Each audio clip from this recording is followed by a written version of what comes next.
India ki Prime Minister Narendra Modi na miyam ki meenungshi engduna Manipur da amungtang laklabadi state asida shanti purakpa amadi Erang asigi warushin purakpada asoba mateng oigani haireduna MPCC ki President Cherol Peesinduna Taksinkhre. New Delhi da lairiba MPCC ki President K Megasandra ngasi kujek piduna pishin ki ba Cherol aduda haukiba sahi lisingani kunumdoi ki me ahumdagi haurakiba tha taruk farba Erang asida miyoi lak amarom lanjanaduna relief camp ta lairei.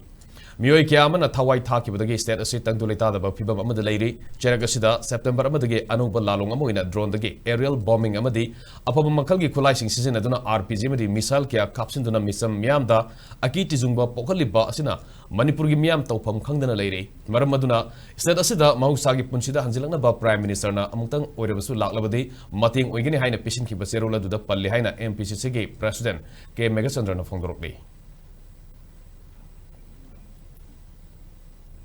Manipur miyam ki mohot sinjarakanda Prime Minister ki office ka Manipur da amutang Pradhan Mantri si lakpiyu haiduna aikoina bato nama pishan bani ai basi oina loinana Manipur da hojik lagi basi May ki tang ahum 2023 dagi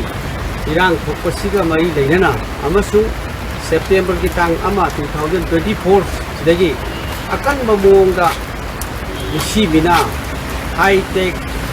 drone bombing, RPGs,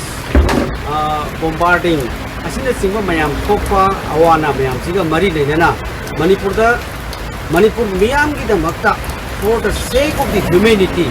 Manipur miyam ki damakta khanbiraga Pradhan Mantri amutang takpiyu haiduna mahaki office da direct changaga